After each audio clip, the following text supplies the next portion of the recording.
What's up, guys? Welcome to your second Android tutorial, and what we're going to do in this tutorial is again some boring stuff like installing software. And the software we're going to install is Eclipse. So go into Google, type in Eclipse or download Eclipse. I'm going to say Eclipse download, and it should be the first link from eclipse.org/downloads.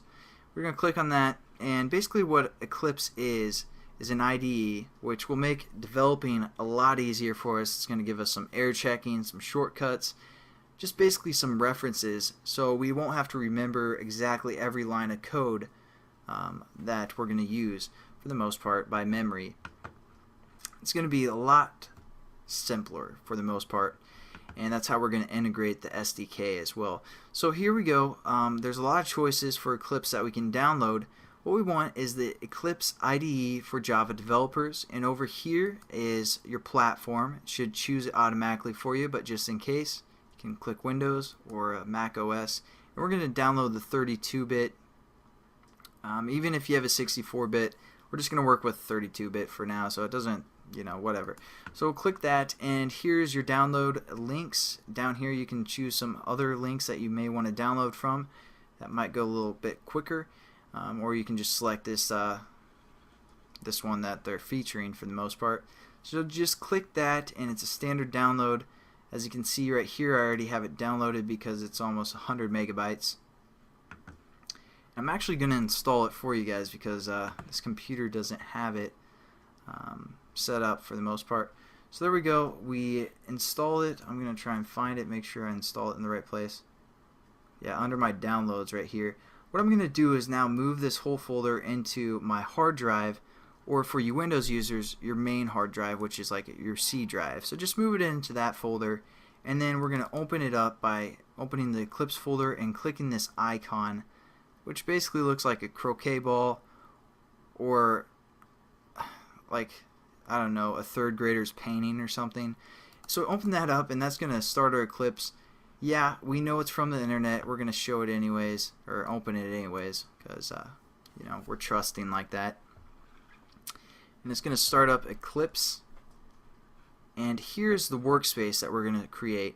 Now basically, I'm using my buddy's computer, which is Jake, but basically we're going to set up a new workspace, and we're going to do this within our documents for the most part. What we're going to call this workspace, or we're going to create it by right-clicking or clicking this new folder here and saying the new Boston. Now this is where we're going to again create a workspace, and what a workspace is the way to organize all of our Java classes, all our resources that we want to use, and all that good stuff. So we're going to call that the new Boston. Hit open, and now that's where our documents are. Now we're just going to click OK. And also, for you guys wondering, the Java JDK that we installed last time, most likely Eclipse will still work, even if you guys don't download that, because it's going to have some sort of Java on your computer. But you guys wanted to get the most recent one so we could use it for like Google Maps and signing our project and getting it onto the marketplace, which we'll get into later. But now we have Eclipse set up. We exited out of, sorry, I kind of skipped over that, but there's a welcome screen as boring, ugly, and from the 1980s or something. So we exited out of that welcome screen. The X was up here somewhere. So just click that, and then you'll get this, which is basically the layout of Eclipse.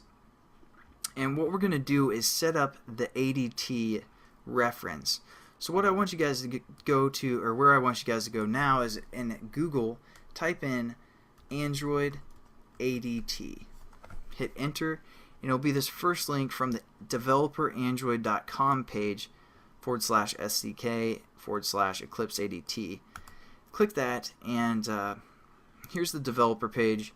It should be on this page. If not, but you guys are on the developer page, you guys can click right here where it says ADT plugin for Eclipse, and scroll down to the point where it says installing the ADT plugin and downloading the ADT plugin. So it gives us a link. What we're going to do is copy this link by Control-C or Command-C, whatever you guys are on, Windows or Mac.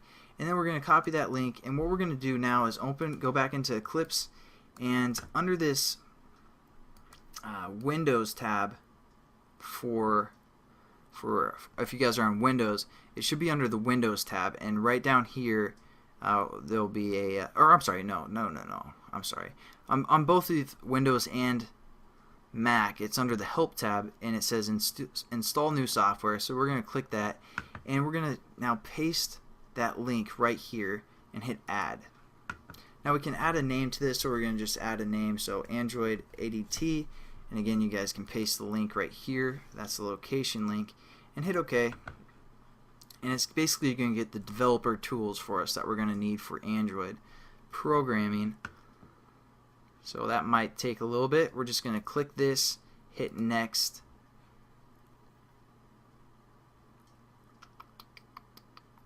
and our computer will freeze and probably crash. No, I'm just kidding. So there you go. Now we just hit next again. You guys should have 4 things within there as well, and we have to accept this license agreement for all of these as well. So just do that and read through those again, because it's super entertaining, great stuff within these agreements. Just hilarious, the comedy in there. It's, oh man, it's such a great read. So if you guys want to read that, otherwise just hit accept and finish, and it's going to install the software for us. And then I'll catch up with you guys in the next tutorial where we'll, do some more fun installing software. But soon enough we'll get into the programming and the actual great stuff that we want to do. But basically that's it for this tutorial. I'll see you guys later. Peace.